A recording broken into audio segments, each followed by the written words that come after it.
wanted to welcome everyone. It's now 7:30, so I'm going to stop sharing my screen so that way I can get a better glimpse of people on here. So let me stop that.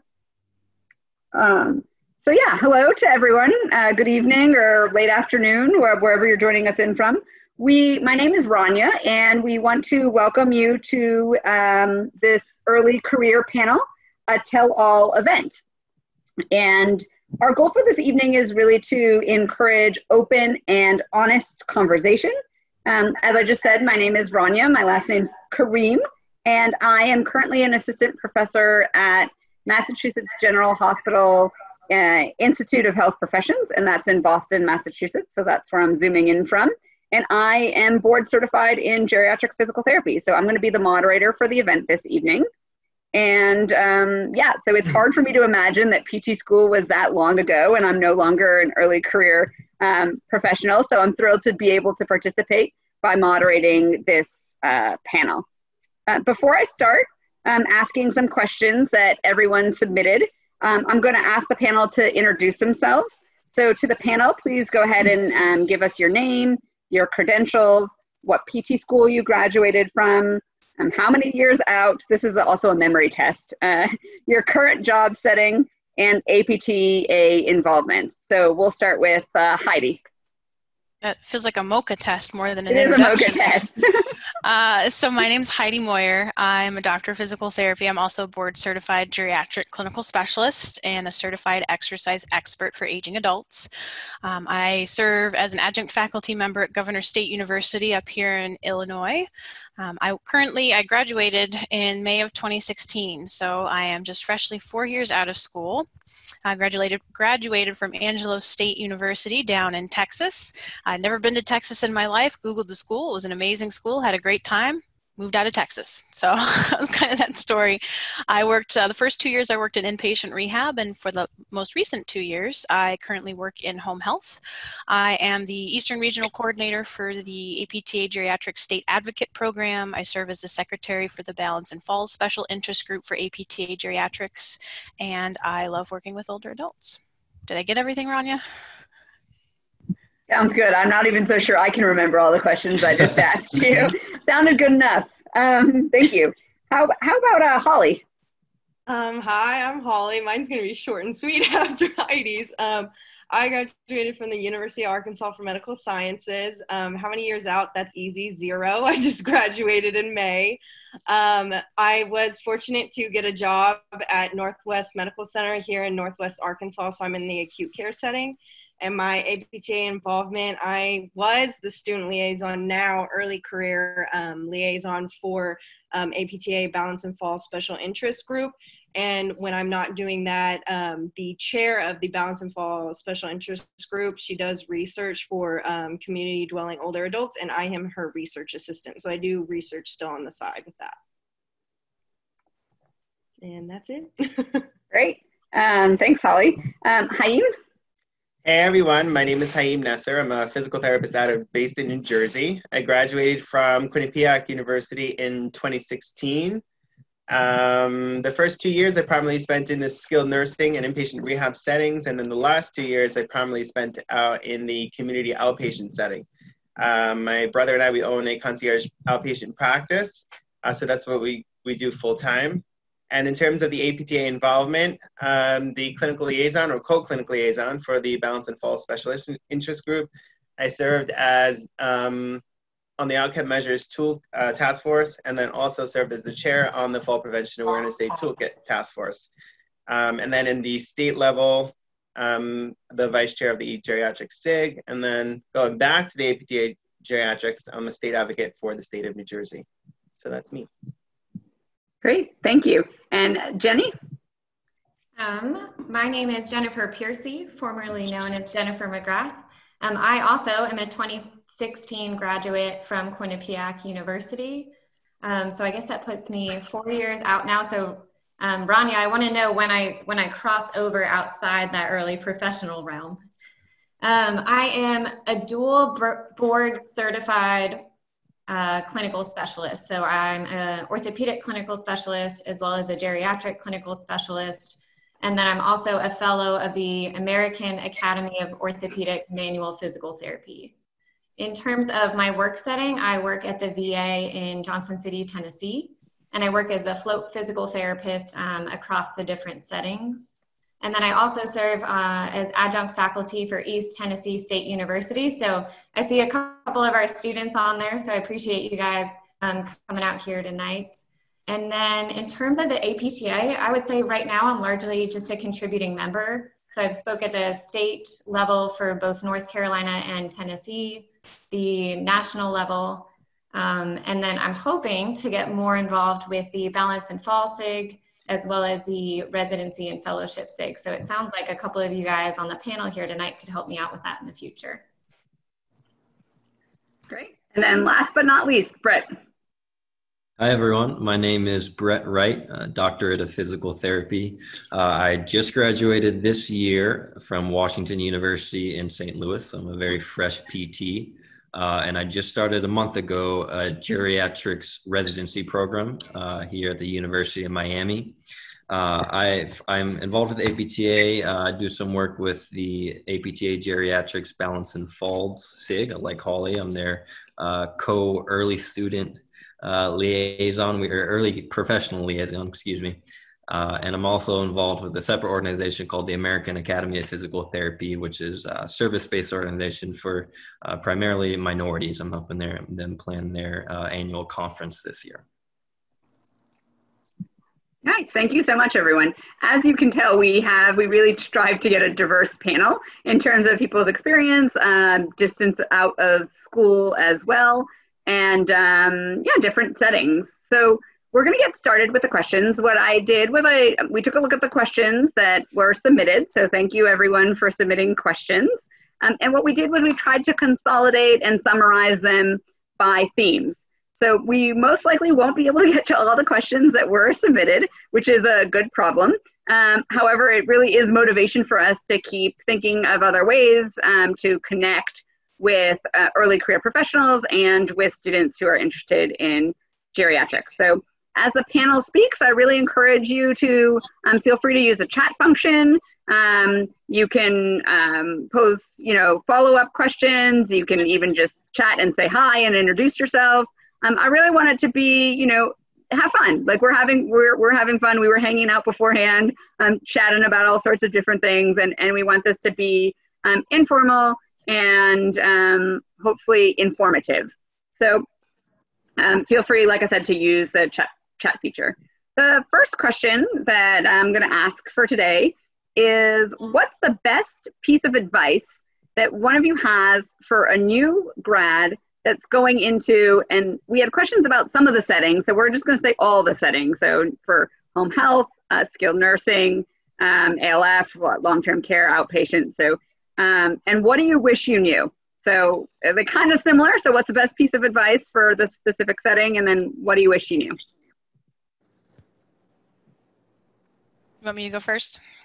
We don't have, you can, and we also don't have to stick to the same order that you introduce yourself, but go for it, Heidi. Okay, well, since I'm talking, so I would say the best piece of advice for home health specifically is to know who your mentor is. So in home health, you're very isolated because it's just you in a patient's home. And if ish hits the fan, you need to know who you can call in that moment to help direct you through it. We got a lot of questions on the RSVP about home health and new grads. And I'm not opposed to new grads in home health. I didn't do it. I don't think I would have been prepared with the skills that I had at that moment before, getting my 2 years of experience. But if you have a really good, solid mentor and good support network, you'll be really successful. And the one piece of advice I wish that I had known just overall for any of the settings was learn to set boundaries. I think in general, a lot of companies tend to walk all over new grads because we're there and we really want to impress and make a good impression. So we take on a lot. And that really becomes kind of an abusive relationship, essentially, where they will ask you to just do and do and do. And it's really easy in those first couple of years to get burned out because you're trying to make a name for yourself and really taking on too much. So set those boundaries, know what you can and cannot do.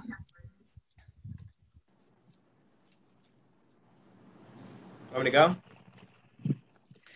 Okay, so I have between 3 and 4. So the first thing is, Be confident in your skills. You went through all that schooling. You've gotten tested 1,000,001 times. Be confident in your clinical skills. Be confident in your clinical decisions. Where in the community setting, it's similar to the home health setting in that you're not with any other therapist, any other clinician at the moment. So you really have to come across to that client that you know what you're doing, and you have to trust yourself that you know what you're doing. Especially in situations where either A, it feels uncomfortable, B, someone's medically complex or there's an emergency. You have all that training, rely on it. The second is, since you're not in a clinic environment all day with other clinicians, you have to be a really self-driven learner. It's your responsibility as a clinician to really take that step. If you don't know something, either ask someone, never be afraid to ask. But also at the same time, if you're seeing a diagnosis and you're seeing things in your practice that you're not aware of, look up the evidence or find someone that knows it. Don't be afraid to ask, and don't stay in that shell, because then you're never going to learn. And then, like Heidi was saying, the boundaries are really, really important, especially since, again, you don't have anyone else to rely on you in that point in time. With the boundaries, we give out our personal numbers, but we set a limit to when we're going to answer those calls. And then also, if you feel like that person is pushing their limit and pushing their boundaries of what they're going to ask, that doesn't seem professional, make that hard line. Because since you're not in that clinic environment, they may feel overly comfortable asking you to do things that really crosses the gray area. I'll go next. Oh, go ahead. Wait, I'm gonna say, Go Haim, ahead. summarize it shortly. Will you just do a Sorry. quick, just Be 3 points, confident. like summary? Because Sorry. Be confident in your clinical skills, be an evidence-based learner, continue to learn, and then set boundaries. awesome, thank you. Hope that helps. All right, go for it, Brett. Sorry. Okay, so like I mentioned earlier, I literally just started work a month ago. So the only setting that I currently have actual experience as a treating physical therapist in is inpatient rehab. That's the current rotation that I'm on as part of this residency program. And first and foremost, I would just echo what Dr. Haim said. Be confident. I went through this strange period in the first couple of weeks or so where it was like every time I was treating a patient, I felt like I was taking a practical. Like it was just an unnecessary amount of stress. And so, I kind of sat down with my mentor and was like, hey, I don't know why, but I'm just so nervous every time I go to treat someone. She's like, listen, like you earned your doctorate, you know what you're doing, just go out there and do it. And that helped a lot. Other things, different with this inpatient rehab facility, you're part of an interdisciplinary team. So use that to your advantage, and also be confident enough to use that for an advantage. If you notice a change in status of your patient, that's your responsibility to speak up and bring that to the attention of the team, which is awesome because the patients are going to get better quicker if everyone's on the same page. But also kind of on the flip side, know that you are new. So just be willing to be a sponge and understand that you're a generalist, you're a new PT. So you're not expected to be an expert. So don't be afraid to ask questions, To piggyback on Brett, like my advice, at least in the month again that I've been in acute care, don't be afraid to ask questions, because you might feel as a new grad like you're still a student. I saw in the chat imposter syndrome. I'm feeling that very heavy. At the same time, especially with like acute care and anything, you're learning new policies and procedures, maybe new EMR. So you are learning to a point. And so don't be afraid to ask questions. There's always somewhere to help, like someone to help you, and, to have that mentorship. I have one, her name's Michelle. She's like my PT mom. I go to her every time. But yeah, don't be afraid to ask questions. And what you wish you knew, or kind of again, is just know when to put like your foot down, again, like with boundaries. But a lot with acute care that I've seen, and even sometimes inpatient, maybe, patients' families, or even case management or some sort, referring them to places that you don't think is going to be appropriate, or even equipment that you don't even think is appropriate. So again, just to like stand your boundaries, know what's right, integrity and being ethical, and just don't have anyone skew you. You're the boss. You're the one that got the degree. So don't have anyone tell you otherwise. I think an advantage though of being a student is, although you may not feel like it, you're coming out of school with the education on the latest and greatest research and evidence, which maybe you don't feel like that right away, but just know that your education has certainly prepared you to do what you need to do. Yeah, and just to add to that, I remember when I sat down the first day of residency class, they put up this like pictorial graph that came from somewhere, and it had the trajectory from a novice to an expert practitioner. And what they found is your practice actually gets worse before it gets better. And so I think there's hope and a way to decrease the pressure you're putting on yourself to be the best clinician and be the most evidence driven, and to know like you're going to make mistakes along the way, but the difference is you're thinking about your thinking at some point in time. Great, thank you. So, yeah, it's hard because you're balancing having to have this courage and stand up for yourself while at the same time being confident in what it is that you're doing. And like, you earned your degree and you earned your license and you are the real deal. And yeah, it's definitely can be a struggle. But then I also hear you don't have to do it alone, right? Like, so you've got these things, but then you also have people who've been in the same shoes and have managed to come out the other end that can help guide you and facilitate those conversations. I think that those are all important things to kind of like link them together and think about it. I think for me, I always used to compare myself to like more senior physical therapists. And then I just started telling myself, Rania, how many 1 weeks are there in 26 years? Because it's like my first week on the job and I'm like comparing myself to someone who's been out there for 26 years. And that's like not a good comparison, right? So I'm keeping it in perspective as well. So you also touched upon GCS and a lot of people have their GCS, right? So can someone provide us a brief summary on what the GCS is and the process to obtain a GCS, like short and sweet?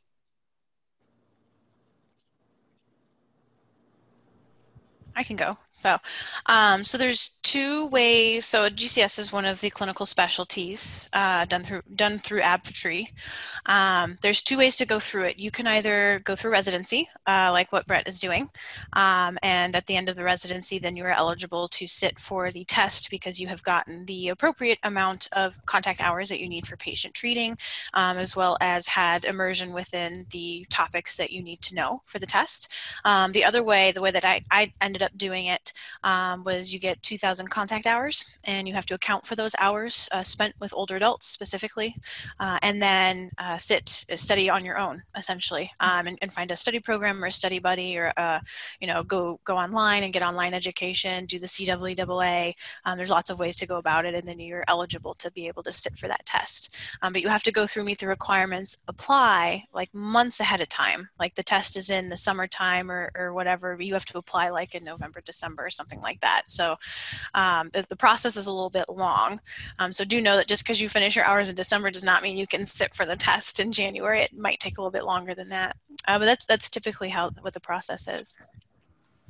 And just to clarify on the residency route, a residency is geared to give you advanced experience in a certain area, but then prepare you to take that test. So me doing a residency alone, it's not going to earn me a GCS, but the idea is that it will prepare me to sit for the exam. Great. Yeah, the word where I've sort of described it too is that the residency is a fast track to the GCS exam, because it will, by doing the 1 year of residency, you'll automatically qualify for all of the things that Heidi was mentioning. So if you don't go the residency route, how are your hours with patients verified? Does anyone want to take that? Sure. So the way that your hours are verified is by each individual employer. So you'll go in, you'll put in your total hours, what percentage was spent with the geriatric population, and it'll trigger an email to the employer that you worked for while obtaining those hours. So keep a log of your hours. That's the take-home message. Yes, it's very hard to remember after the fact. After 5 years. All right, so I wanted to put that question in advance just so that we've set sort of the tone for the GCS and residency. So the next question is specific to residency program, or part of it is, and that is, what are the benefits of doing a residency in geriatrics? And yeah, we'll start with there. So what are the benefits of doing a residency program? Do we start with myself? Might as well, yep. Okay, I'll start. Let's do it. So you just mentioned it. I think a really good way to describe it is if you're interested in going into a certain area, it's essentially fast-tracked experience in said area. Other benefits that stuck out to me a lot and that I was very interested in is the amount of mentorship that is going to come with it. It's very structured, guided mentorship on all things geriatric. And it's an intensive year. It's an intensive 12-month program. So it's certainly going to give me that push that I need to go from an entry-level physical therapist, kind of a jack of all trades, to a near expert, maybe expert, depending on how things go in a certain area. So those were things that were really attractive to me. And with mine specifically for geriatrics, it's population based. So anything that applies to geriatric physical therapy, I'm going to have some sort of class or lecture or hands-on experience with. And for example, I wrote a few down here. There's a million, but fall risk, cardiopulmonary, dementia, population-based, so like wellness education, population health, education methods specific to older adults, sexuality, frailty, billing. So, there's a lot out there that encompasses, if you just think like the ICF model of care, they will kind of touch on aspects of all of that within your residency program. But bottom line, it is accelerated experience if you want to become an expert in a given field. Perfect. And to someone else on the panel, how does having your GCS better equip you for treating the geriatric population?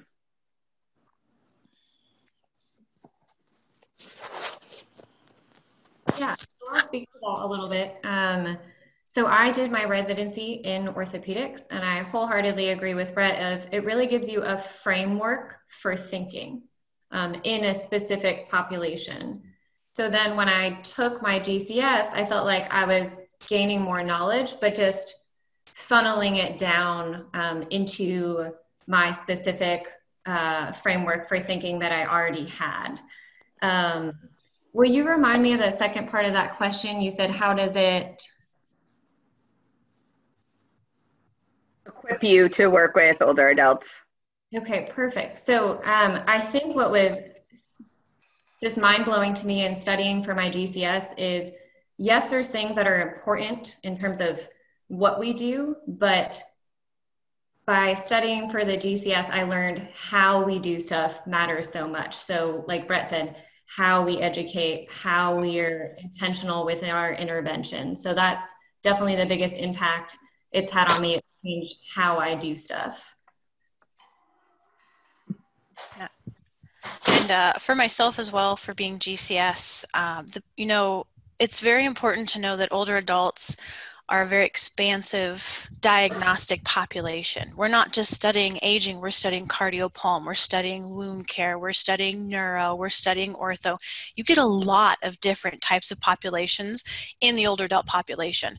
And so even just studying for my GCS and becoming a GCS, I got so much better at treating those other populations because I know what things look like towards the end of life in those different diagnoses. So I could look and see like, okay, my young 37-year-old patient here, if we don't make some changes to your diet or your exercise or this is what you're going to end up as. So it's interesting because geriatrics isn't just older people, it's diagnoses.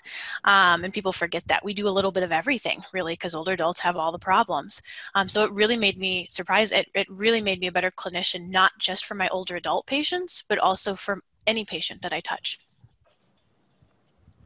I'd say that that's actually kind of the one thing that I find really fun about geriatrics. And actually, when I started my academic career, I was at a new program and I was like being helping in all these courses, because I couldn't claim that I couldn't help, right? Because it's like I have exposure to all these systems. So like you could throw me in this, cardiopulmonary course, or throw me in a musculoskeletal, or throw me in a neuro course. And sure, I might not be an expert in those areas, but I definitely have a really solid foundation of a lot of disease processes that occur within that patient population. So it's really a generalist degree in a way. So thank you. Here's a maybe a more tougher one. I don't know. What do you think is the most difficult part of working with the geriatric population? And then how do you deal with it?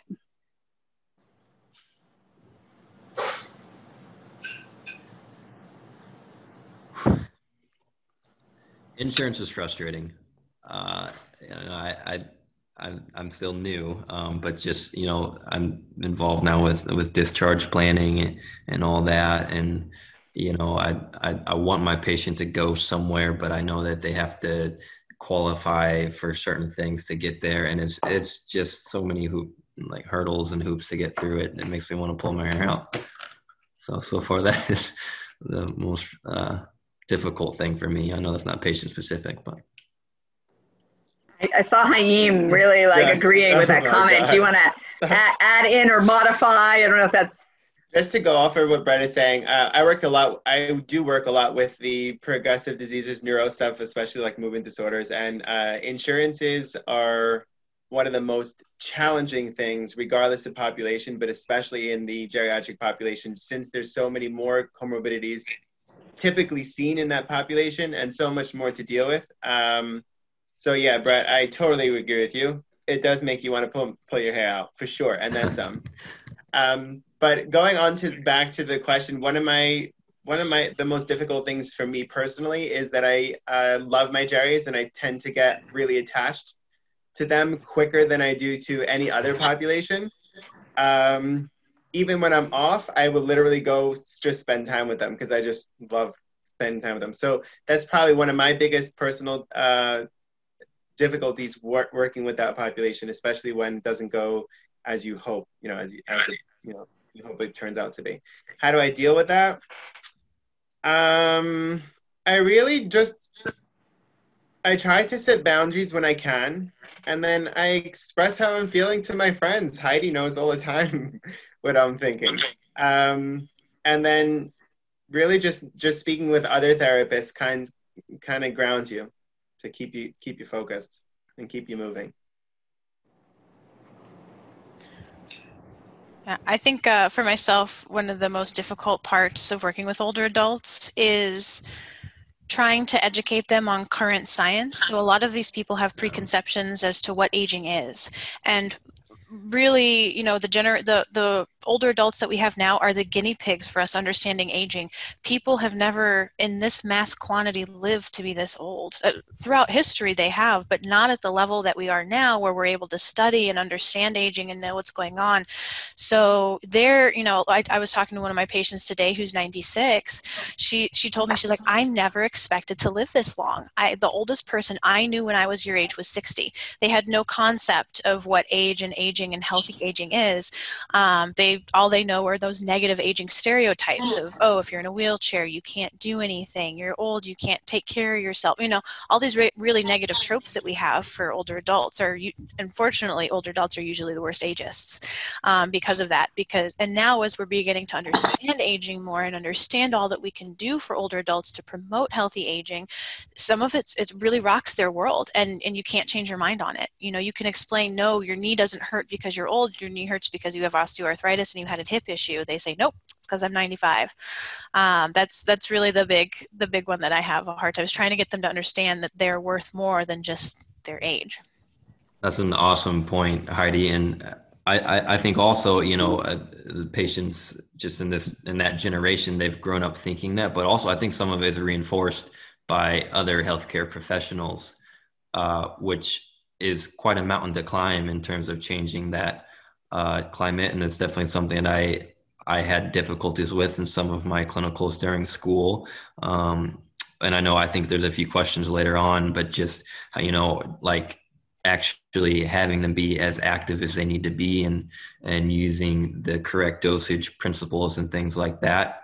Sometimes people just look at you like you're crazy when you're having them do something that they're well within their capability of doing, and that's what they need. That's what's going to make them maximize their independence. Yeah, you all actually answered one of the next questions on the list, which was interesting. The question was, why do we treat this population as being fragile? And I think that both Heidi and Brett just kind of gave some really good examples of why. So I'm going to move to the next part of the question, which is, how far can we push our older adults that have no concerning comorbidities? As much as clinically appropriate. Yes. Use your clinical decision making. Use what we're taught, the RPE scale, heart rate max, one rep max. Come on, use what you're taught and just push. If it's appropriate, push them to 60 to 70% heart rate max. There's no problem with it. Don't be afraid. Trust your clinical decision making and go for it. We get told all the time, when I get told that was the hardest that they've ever had to work in therapy, that makes me really, really sad. I shouldn't be the first one to show them what true physical therapy is like, especially if they've accessed PT time and time again. Nice. And what about dealing with addressing underdosing with a supervisor? For me, I used to lead by example. Whether or not I was working for a company or owning my own company and having others under us, I still lead by example. Some people are more open to discussion about dosing, and some aren't. Some are hardcore set in their ways. So sometimes you just have to feel them out. And this happens in every single clinical environment. You really have to feel out your team, feel out your colleagues, and see where they're at. Are they willing to change? Are they not? Do you want to introduce something subtle? Like one of the monthly challenges, one of the ideas was that you hang it up on the wall, and this way you don't have to say anything. And if they see it, great. That's one way to introduce change. Another way is to just model it. And sometimes they'll ask you, like, what are you doing? And then I'm happy to explain if they want to. If not, I'll give them the tools. They can read it on their own. So you just have to really feel out the situation. But don't change because nobody else is doing it. You can be the leader. Right. Sorry, end of the rant. Yeah, I think when we think about creating change or bringing this issue to supervisors, we have to think about rapport. Like, we're never going to get buy-in if we don't have a good relationship. And you don't have to like someone, but you do have to respect someone and know sort of what skin they have in the game. But I think when we look at exercise dosing in geriatrics, it's really like a wider spread issue in our profession, is that we're not assessing baseline test and measures, like Chaim said, like vitals, like an RPE or like a Borg scale, dosing intentionally based on best literature that we have, and then reassessing to see if we got a therapeutic response. So I think if you can sell it to your supervisor in that fashion, and then don't just bring them problems, bring them solutions, do what Chaim said, hang it up or model it in your practice, or do like a grand rounds where everyone brings a patient that they're having exercise and give a rationale to why they're dosing and how they're measuring if it's effective or not. And when you're doing this, use outcomes. That way you can show how much they've progressed. I'm a little bit less diplomatic in how I handle this, and that's just because that's my personality. Heidi's almost never diplomatic. Well, but we love you for that. When it counts, but I'm not afraid to say no or yes when it's a dissenting opinion. But I always start when somebody asks me and says, why are you working that patient so hard? I say, why shouldn't I be? I want them to say it's because of age. I want that to come out and get the elephant out in the room and have them admit that they have an ageist tendency. We're all ageist. We've all grown up in this society where there are negative tropes about aging. Every single one of us on this call is an aging, and even GCSs, they're ageists. So, but we're constantly checking ourselves and reevaluating. If you can get a clinician to confess, oh, I think it's because of their age, then you can give them the spiel of, we do not dose exercise based on age. We dose based off of pathology and level of function. And if you can get that, and I teach my students this all the time, I'm like, we never prescribe based off of age. If you can get that into people's heads, then they change their method of thinking and start to look at, oh, well, we're working this muscle because of their osteoporosis, not because they're 90. So that really helps to shift, because the root of the problem in that lack of dosing is ageism. And if we can get that out in the room and pull the veil back and see the man behind the curtain, then you actually are going to solve a lot of your other problems. If that doesn't work, I hand them a research article and say, read this and then come talk to me, because sometimes people got to argue. Some people just like to argue with you. So I give them the evidence and say, come have a conversation when you've read this and we'll talk. Nice. Yeah, I always say the only thing age tells us is how long you've lived on planet Earth. And other than that, it doesn't reflect anything really else.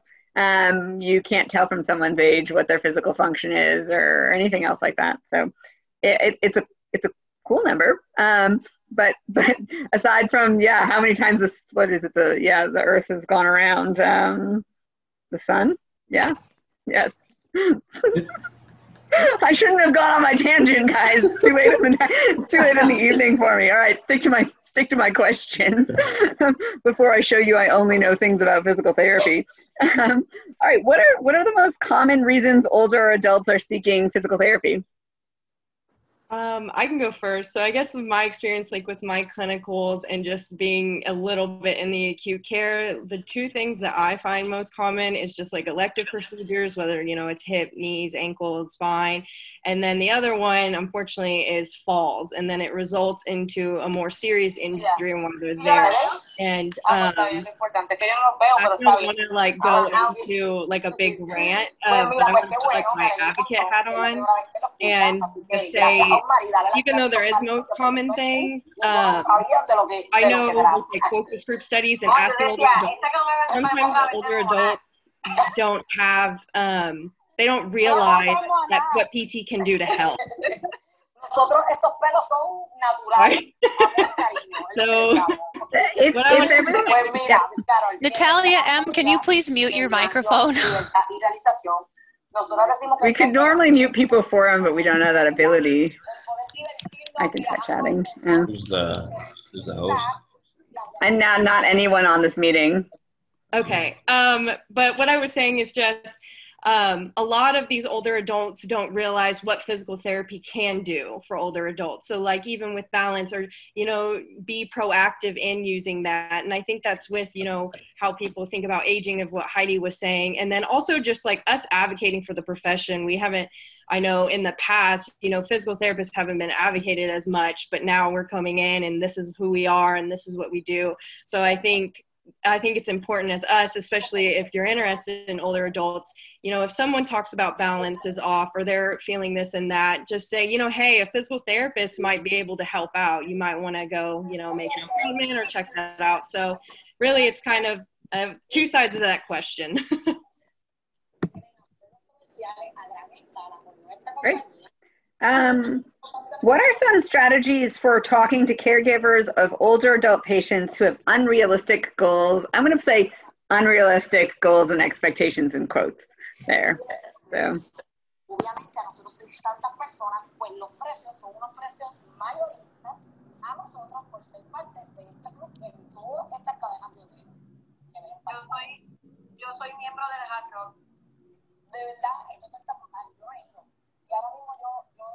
I'll throw in a little blurb. I think, first and foremost is just communication is key here, and trying to hopefully identify any potential issues before they become an issue. I can speak specific to the inpatient rehab setting, but the saying is discharge planning starts on the day that they're admitted. So as best as you can to communicate with all parties involved, the patient, any caregivers, other healthcare providers, and just keep everyone up to date on that patient's level of function. Ideally, that would kind of mitigate any sort of problems arising, towards the end of their episode of care. Yeah, And then I agree with Brett. Oh, I'm sorry. No, you go, Hailey. I Ladies agree first. with Brett because with like acute care, especially with like unrealistic goals, usually it's kind of the caregiver or the older adult wants to go home when their level of function is not adequate to go home by themselves, or just with their caregiver that might be even a spouse that is they don't have good function like them to help them out. So I think and maybe even with communication, having the caregiver come and watch a session, see how they move and how they're transferring or their functional mobility. Because sometimes, right then and there, if they can see it with their own eyes, they can change their goals and their expectations to a little bit more realistic things. And then from my perspective in outpatient, what I tend to do is, like Holly said, I'll get the caregiver or the family involved in that episode of care. So I'll ask them to come to a couple of sessions to see and get involved and see how intense it can be, or to realize that maybe they're shooting a little bit too high. As a clinician, I won't lie, I tend to shoot very high, but I try to get on the same page and show them that I'm on their team. So I will not give up, but I will keep on going and trying and trying and trying. But at the same time, I'll show them that, hey, I'm on your team, but maybe we have to shoot a little bit lower. And let's start with short-term goals that we can get to and then build on that. So if we hit those short-term goals, we'll make new ones and we'll keep on going. So that's just my perspective.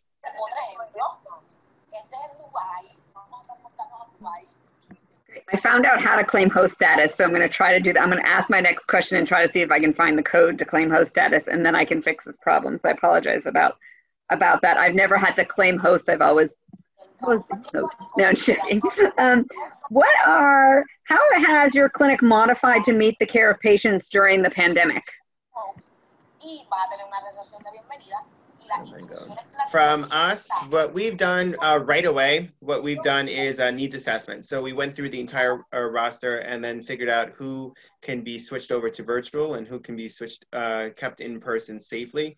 We had to right away make sure that we have enough supplies to keep the clinic going, keep everyone safe in terms of not only the clinicians, but also the family members.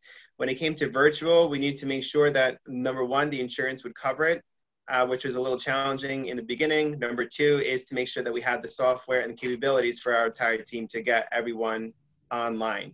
And then also thinking about from the patient's perspective, do they have the capabilities of getting online? Like, does that even happen? We also want, our biggest priority besides making sure people were staying on therapy was to make sure that they weren't declining. So what we had everyone do was contact every single one of their clients 3 times a week, just to make sure that A, they had all the medications that they currently had, because remember, we went into lockdown really quick, and then B, they had an exercise program that they were comfortable doing on their own. So that's immediate response to the COVID pandemic, which has only gotten easier as we went through.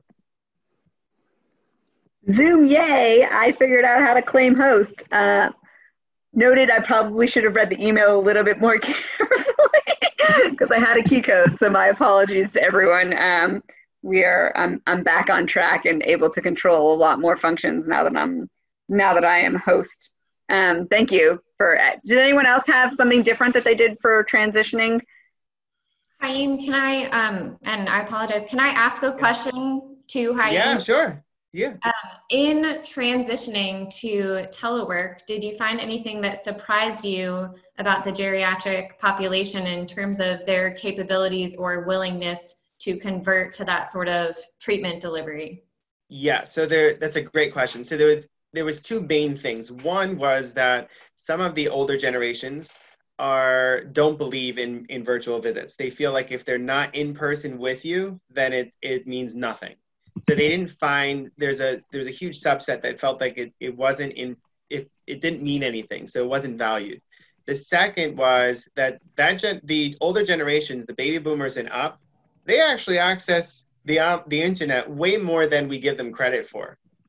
Really, what I found the biggest factor was the ethnicity. So some populations, for religious reasons, they don't access the internet at all, which I wasn't aware of, whereas the age really didn't matter. So we had people in their 90s that were accessing Zoom no problem on their own, like literally on their own? So that's a great question.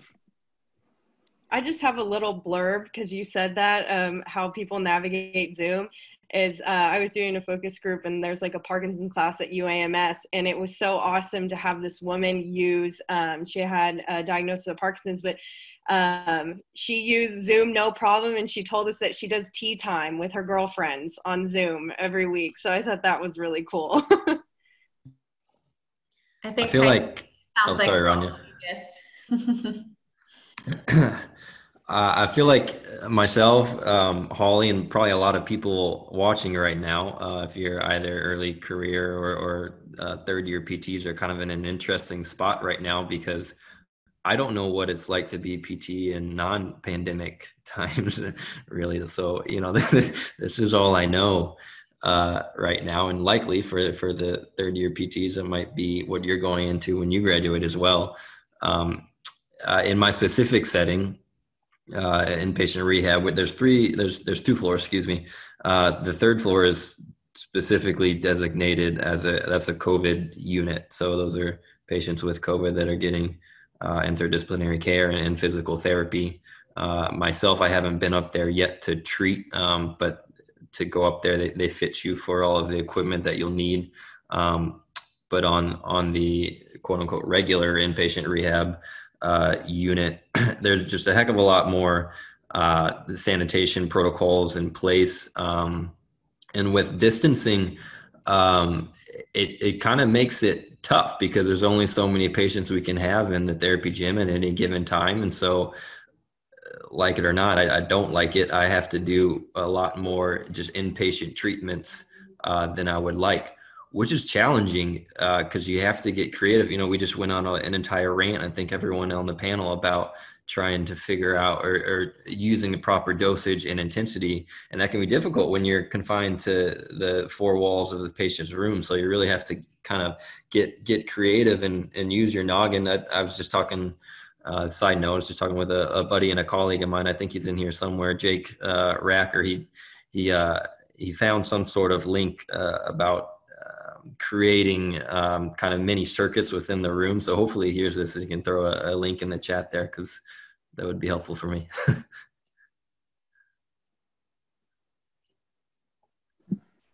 Yeah. All right. Go ahead. I think that's great, Brett. It really, and for anyone on here who's worked with COVID positive patients, it really challenges your efficiency, because not only are you limited to a room, but exposure wise, they're talking about condensing down our treatment sessions. So you have to get creative, you have to be efficient.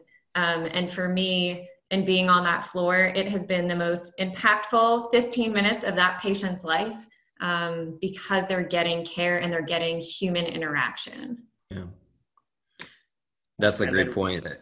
Sorry, I just want to throw in, you know, really specific to the geriatric population, they can already be at risk for social isolation. And so this is a very tough time for them. Sorry, I didn't mean to. No, you're good. I was just going to say from my perspective too, another twist was that a lot of our populations, they're high risk, right? So in order to, one, keep the safety standards way above what they needed to be, and then two, make our team and our clients feel safe, we decided to buy sets of equipment for each person. So that's a lot of money. So we had to brainstorm and figure out, okay, what is the basic stuff that we are going to buy for everyone to keep at their location so that we don't have to share anything. So you do have to be very, very creative, and think about like how many interventions can you do and how many goals can you hit with just 4 or 5 pieces of equipment. That's not that expensive, because you're multiplying that by dozens and dozens of clients. Yeah, very interesting. Different approaches for sure. The next question is, why is manual therapy underutilized in older adult patients? And they were asking specifically to acute patients and subacute patients. I feel like Heidi's chomping at the bit to answer this one. No, you go first. I think that manual therapy is underutilized in this population for the same reason that we dose subtherapeutically. We've just really that's not a word, foster this culture that as you age, pain is directly correlated. And so I think we tend to be a little bit hesitant because of our lack of knowledge between normal aging and pathological aging. Yeah, I agree. I think there's a real fear about hurting older adults because the evidence is there that we're not going to hurt them, but so much in school we're taught, don't do this, don't do that, no, no, no. It's all negative. So I think there's a real fear behind treating older adults using manual therapy when there really shouldn't be. So like, for instance, a lot of people don't like to do manual therapy on people that have hyperkyphosis in their thoracic spine because they're afraid they're going to hurt them even if they're osteoporotic. Well, if they're a T-score of -6, yeah, you might. But if they're a T-score of -2 or 3, you still can actually safely do some manual therapy. I wouldn't manipulate them and do a grade 5, but you can still go up to a grade 4 safely and have some effect with these people. We're just starting to get some research out on this, on how beneficial it is.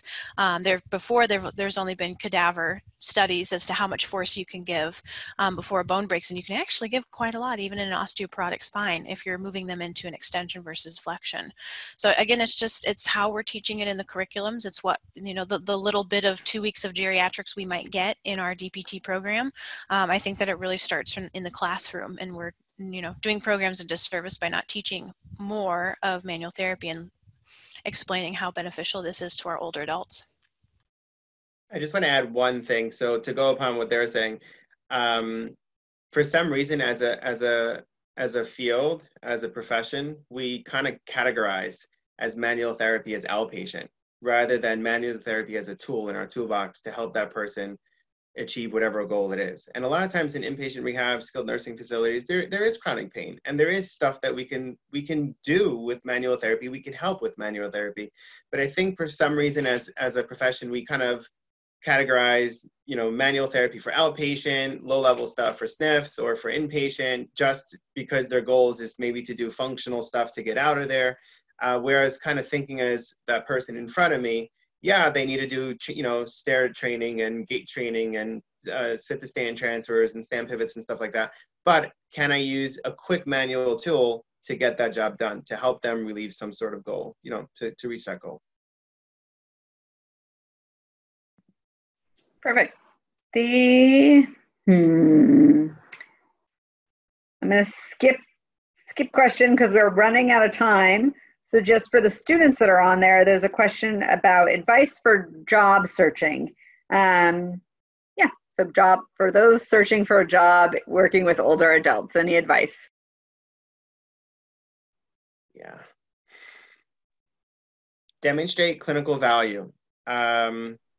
Don't be afraid to use your clinical skills. I know I've been saying it a lot, but be yourselves. Just be a clinician that you want to be, and not because someone else told you to be that clinician. So if you're stuck in that ageism model, then get out of it. So be who you want. I keep on saying, be who you really want to be, not because maybe you had a clinical where they said that you should be doing low-level stuff if it's not in a clinical environment. And just compassion, empathy, professionalism, those basic things that we learn in the APTA. Keep on doing those. Those are meant for a reason. So the bedside manner goes a long, long way. You could have, on the opposite spectrum, you could have very, very good, very strong clinical skills, but if your basic bedside manner aren't there, then to me, you're worthless. For my people, anyway.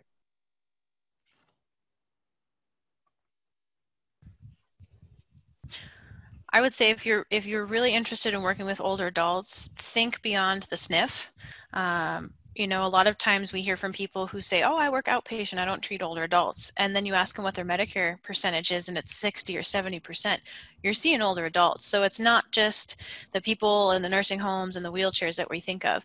Unless you're in a specific pediatric clinic or hospital or a sports specialty clinic, you're going to touch the life of an older adult at some point. So don't think that they're only in the SNFs or only in the assisted living buildings.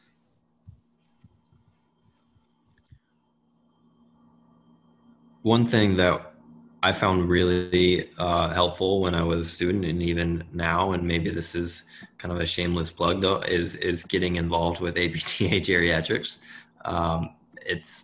It'll surprise you how much of a close-knit community it is.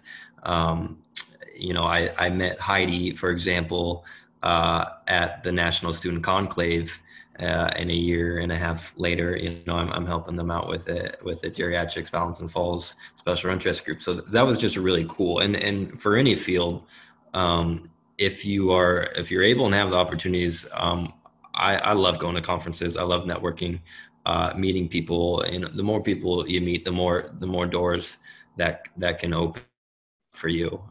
So I think that's a great place to start as a student in their early career professional. Yeah, I agree with Brett. Just with like the chair of the Balance and Falls SIG, Dr. Jennifer Finchen. So she just happened to be my professor. So that's kind of how I got in. But I also asked her, about opportunities to further, my knowledge about older adults. And that was, going to GSA, applying for awards and helping out, with the Balance and Falls toolkit. For falls prevention. So it's kind of just asking around, but also like advice for job searching. If you want to kind of get experience, I don't know, depending on universities, if you can pick your clinical or not, look up those facilities. Maybe they might have information of, what patient populations percentage wise, or if, what they treat most, and see if you can get into that and, get some experience with that and just kind of further up from there for the job search. Yeah, and I think maybe this is a bias from working in academia, but a lot of our new grads at ETSU, you guys, and some of you on here will actually laugh because one of you I had this conversation with, but you guys put so much pressure on yourselves to get it right the first time. You want that perfect job that meets all that, professional drive that you have. And I think the reality is, and we could probably ask the rest of the panel, is you're not going to get it right the first time. And that's probably more common than not. So I think to combat that, write down like 1 to 3 things that you're not willing to compromise with.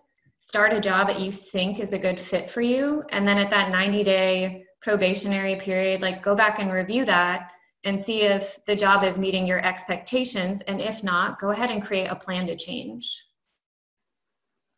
That's a good point. Some of the advice that I've given to students and to other people that have asked me, one is to be careful. I mean, and you're right, you might not get it right, but unfortunately, and this might not be a popular thing to say, but there are lots of companies that bill Medicare and Medicaid that are a little sketchy, for lack of a better description. And so sometimes you can combat that by chatting with other faculty or other people that you know, and word of mouth.